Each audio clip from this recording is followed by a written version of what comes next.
राज्य सरकार द्वारा चारागाह भूमि में बसे परिवारों के संबंध में जारी दिशा निर्देश।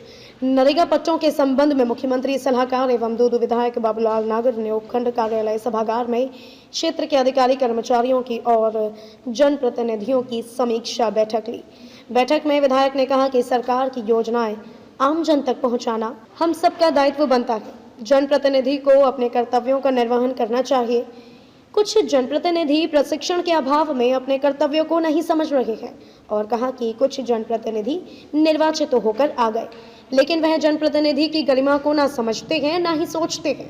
विधायक ने कहा कि मेरे 26 साल के राजनीतिक अनुभव में पहली बार मुझे ऐसा देखने को मिला।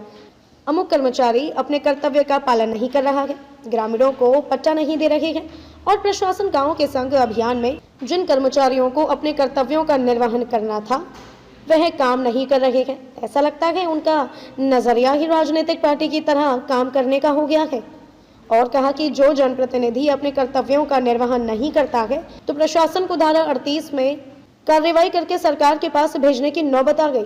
और विधायक बाबूलाल नागर ने झरना पंचायत वार्ड पंचों एवं ग्राम विकास अधिकारी प्रकरण और किशनपुरा गांव के हैंडपंप प्रकरण में गांव का बिना नाम लिए इशारों ही इशारों में कहा कि जो गलती करेगा उससे सजा जरूर मिलेगी। मेरे होते हुए किसी कर्मचारी संगठन को कोई आंदोलन करने की जरूरत नहीं है। ये श्रेय होता है जागरूकता को जाता है, साथ साथ हमारे कार्मिकों को भी जाता है। हम जागरूक हुए, कार्मिकों ने समय पे उसकी हमारी भावना को समझा, अपने रिपोर्टें बना के भेजी।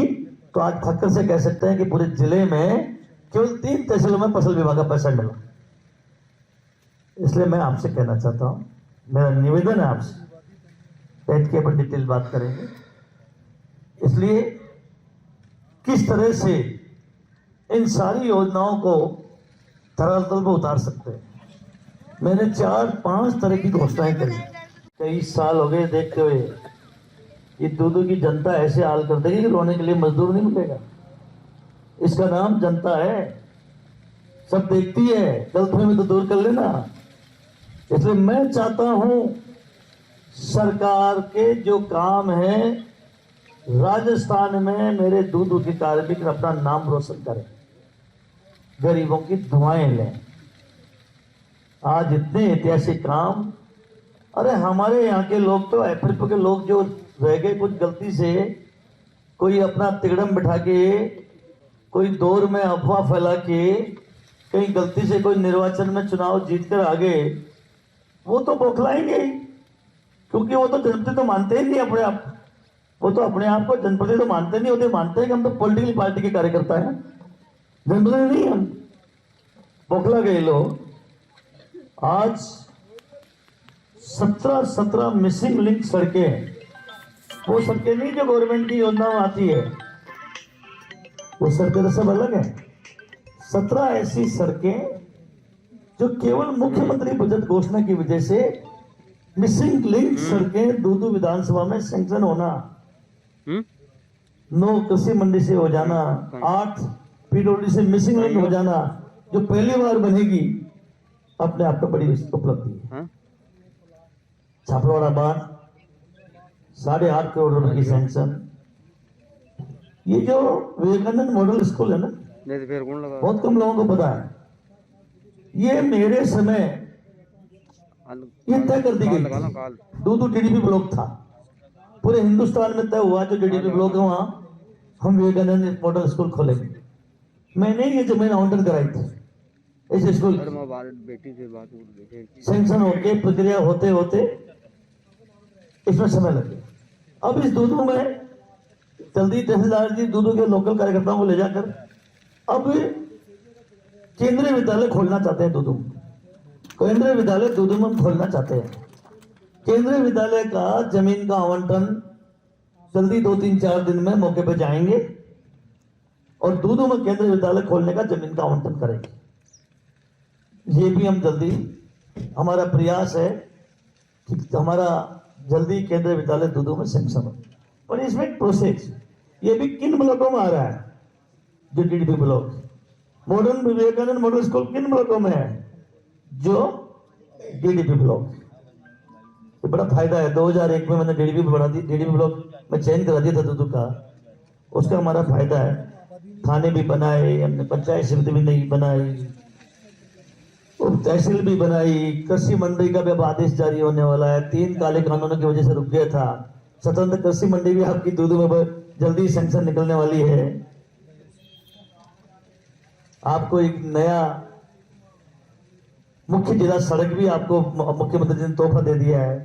आपको स्टेट हाईवे का भी तोहफा दे दिया है इस विधानसभा मुख्यमंत्री जी ने। फागी से तो नगर से बोआरू आपको मुख्य जिला सड़क का तोहफा दे दिया है। कितनी बड़ी समस्या थी, हमने संघर्ष किया महिला से दांती तक। 6 और ब्रिज 200 करोड़ रुपए के लगभग के, वो भी सैंक्शन कर दिए हैं। 3 के टेंडर लग गए। हमने संघर्ष किया। रोज एक्सीडेंट होता है। फसल बीमा में भी हमने कोई कसर नहीं छोड़ी। पूरा जिला वंचित रह गया था। हमने प्रयास किया, समय पे मुख्यमंत्री जी से दखल कराया। करेगा उसको सजा मिलेगी। आप निश्चिंत रहिए, निडर होकर काम करिए। प्रशासन आपके साथ है, मैं आपके साथ हूं। कोई भी अगर किसी सरकारी कर्मचारी के साथ गाली मैं एक ही सवाल में आपने बहुत सारे सवाल पूछ लिए हैं, मैं क्रमवार इनका उत्तर आपको देना चाहूँगा। सबसे महत्वपूर्ण बात कि हम सामान्य पुस्तकों में, नैतिक शिक्षा की पुस्तकों में पढ़ते हैं कि एक बोले मूर्ख व्यक्ति कौन है। बोले मूर्ख व्यक्ति वो है जिसे अपने आप के ज्ञानी होने का भान हो जाए, बोध हो जाए। तो अगर नागर साहब को ऐसा लगता है कि वो बहुत विद्वता की पराकाष्ठा है, उन्होंने ब्रह्म ज्ञान प्राप्त कर लिया है, तो मुझे इस दयनीय स्थिति पर मेरी उनके साथ बहुत सारी सद्भावना है। मैं ईश्वर से प्रार्थना करता हूँ कि ईश्वर उनको विवेक प्रदान करें। आप राजनीतिक जीवन में हैं, शिष्टाचार आपके बोलचाल में, आपके व्यवहार में, आपकी वाक शैली में दिखना चाहिए। अगर वो अजमेर के लोकप्रिय सांसद के बारे में ऐसी टिप्पणी करते हैं तो मैं ये मानता हूँ ये बहुत दुर्भाग्यपूर्ण है। शेष आपने पूछा कि अजमेर सांसद विकास कार्यों में रोड़ा अटकाने का काम कर रहे हैं। मैं ऐसा मानता हूं कि जब विधायक जी ने PMGSY प्रधानमंत्री ग्राम सड़क योजनाओं की उद्घाटन किए, शिलान्यास किया और सांसद साहब को इन पूरे कार्यक्रमों से अछूता रखा, तब उनको याद नहीं आई कि ये सांसद साहब के प्रयासों से ये सारी रोडें स्वीकृत हुई हैं, ये सारे विकास की योजनाएं हैं, इसमें सांसद साहब की भूमिका रही है। आज जब बड़े बड़े होर्डिंग आपने लगा दिए, उस समय कहा सांसद का इससे क्या लेना देना है, एक औपचारिकता मात्र है। और आज जब सांसद साहब ने आपको एहसास कराया, सांसद साहब ने जो जो प्रस्ताव आपको दिए थे, आपने सारे प्रस्ताव आपने ठंडे बस्ते में डलवा दिए। और आप उम्मीद करते हैं कि सांसद साहब सिर्फ आपकी राजनीति चमकाने के लिए क्षेत्र में है। सांसद साहब यहाँ जनता के भले के लिए हैं। जनता जो चाहेगी वो काम क्षेत्र के सांसद साहब यहाँ करते आए हैं, चाहे उसमें सारे विषय आपके बुलेट ट्रेन का विषय हो, चाहे PMGSY की दूसरी सड़कें हों। आज हमने क्षेत्र में 44 किलोमीटर की सड़कें बनाई 82 करोड़ की। तो आप ये शे लूटने की जो आदत है, हम बहुत बार पढ़ते हैं कि साहब धन लूटा और सारी चीज़ें लूटने, ये एक नई तरह की राजनीति है जहाँ हमारे दूदू विधायक शेयर लूटना चाहते हैं। क्रेडिट लूटिए पर उसी का लूटिए जो आपने करवाया है। आप सांसद साहब की योजनाओं का क्रेडिट नहीं लूट सकते। ये देखिए बाबूलाल नागर की कथनी करने में बहुत बड़ा अंतर रहा है। वो कहते हैं सांसद साहब क्षेत्र का विकास नहीं करवाते हैं। बाबूलाल नागर साहब ने यह भी आरोप लगाया कि साहब सांसद साहब की क्या योगदान है, और जब उनका योगदान ही नहीं है तो शिलालेखों पर नाम क्यों? और नाम लिखा है तो इसका मतलब सांसद की भूमिका रही है इन विकास कार्यों में। और जब उनकी भूमिका थी तो वो क्षेत्र के सांसद हैं। आप जैसे 8 विधायक उनके अंडर में आते हैं, आप उन्हें राजनीति सिखाएंगे? आप उन्हें राजनीति सिखाएंगे? आप जैसे 8 हैं उनके अंडर में, उनकी लोकसभा क्षेत्र में, आपने उनको निमंत्रण देना उचित नहीं समझा। और आप कहते हैं, आप जब सड़कों के उद्घाटन की बारी आई तो सांसद कार्यालय को आपने लिखा कि साहब हम इनका वर्चुअली उद्घाटन कर देते हैं। तो सांसद साहब ने कहा चाहे 10 दिन 20 दिन बाद में कर लेंगे, पर जनता के बीच में मैं पहुंचकर, जनता के हाथों से, करकमलों से, जनता की मौजूदगी में मैं ये सारी चीज़ें जनता को समर्पित करूंगा। शेष तो जनता के उपयोग में ये सारी सड़कें आ ही रही है। लेकिन आपने क्या किया? सांसद साहब के लिए वर्चुअली और खुद के लिए आपने फिजिकली वहां पहुंचकर आपने सारे उद्घाटन कर दिए। आप श्रीमान बैंगन खाएं, औरों को परहेज बताएं। सांसद साहब को कह रहे हो कि वर्चुअली उद्घाटन कराऊंगा और खुद जब भाग भाग के गाँव ढाणी ढाणी जाके उद्घाटन कर रहे हैं। तो ये दो ये विरोधाभास जो है आपकी कथनी और करने में ये नहीं चलने वाला, ये दुकानदारी बंद हो जाएगी आपकी। मैं ऐसा मानता हूँ कि हम स्वतंत्र भारत में रहते हैं और स्वतंत्र भारत के संचालन के लिए एक महान पुस्तक हमारे पूर्वजों ने हमें दी है संविधान के रूप में, कि साहब ये संहिताएं हैं और इन संहिताओं के आधार पर देश चलेगा, जिसमें जनता के अधिकार हैं, जनप्रतिनिधियों के भी अधिकार हैं। पंचायती राज का गठन जब हुआ था तो सरकार का उद्देश्य था कि हम गाँवों को स्वतंत्र इकाइयाँ, स्वतंत्र संस्थाएं दें, जिससे वहाँ का स्थानीय लोग वहाँ चुनकर आएँ और वो अपने अपने क्षेत्रों का विकास करवाएं। लेकिन ये बहुत बड़ा दुर्भाग्य है कि बाबूलाल नागर की जो प्रवृत्ति रही है, वो सदा दूसरे के अधिकारों पर अतिक्रमण कर लेना चाहते हैं, दूसरे का श्रेय लूट लेना चाहते हैं, दूसरे वंचितों शोषितों के राजनीतिक अधिकारों पर अतिक्रमण कर लेना चाह रहे हैं, दूसरे के अधिकारों का हनन कर लेना चाह रहे हैं। ये बहुत बड़ा दुर्भाग्य है कि जनता ने जिन जिन बेटों को चुनकर भेजा था, जिन जिन बेटियों को चुनकर भेजा था, बाबूलाल नागर ने, चाहे प्रशासन गाँव संघ अभियान हो, उनको अपमानित करने का काम किया है, उनके अधिकारों पर अतिक्रमण करने का काम किया है, उनके अधिकारों को हनन करने का काम किया है। आप बताइए, पंचायती राज में मेट कौन लगाएगा? सरपंच लगाएगा कि विधायक लगाएगा? आप बताइए, सरपंच किस लिए होते हैं? क्षेत्र का विकास करवाने के लिए या राहुल गांधी की रैलियों में नरेगा की भीड़ भेजने के लिए? आप बताइए, सरपंच क्षेत्र में सड़क और नाली के लिए है या बाबूलाल नागर के कार्यक्रमों का बिल भुगतान करने के लिए? आप ये देखिए कि झरना में जिस प्रकार का कृत्य हुआ, वहाँ के जनप्रतिनिधियों पर 332-53 के मुकदमे दर्ज हुए। आप देखिए आपका किशनपुरा, जहाँ एक युवक पर क्षेत्र का विधायक ऐसी राजनीति करता है, वो कहते हैं हैंडपंप ने, आज मैंने सुना कि हैंडपंप को जिसने तोड़ा उसे जेल जाना पड़ेगा। तो साहब, जिसने हैंडपंप का हेड उखाड़ा उसको भी जेल जाना पड़ेगा कि नहीं पड़ेगा आपकी राजनीति चमकाने के लिए? जिसने किशनपुरा की जनता को पेयजल से वंचित किया उसे भी जेल जाना पड़ेगा कि नहीं पड़ेगा आपकी राजनीति चमकाने के लिए? जिस सेक्रेटरी ने जनप्रतिनिधियों के विरुद्ध झूठे मुकदमे दर्ज कराए उसको भी जेल जाना पड़ेगा कि नहीं पड़ेगा आपकी राजनीति चमकाने के लिए?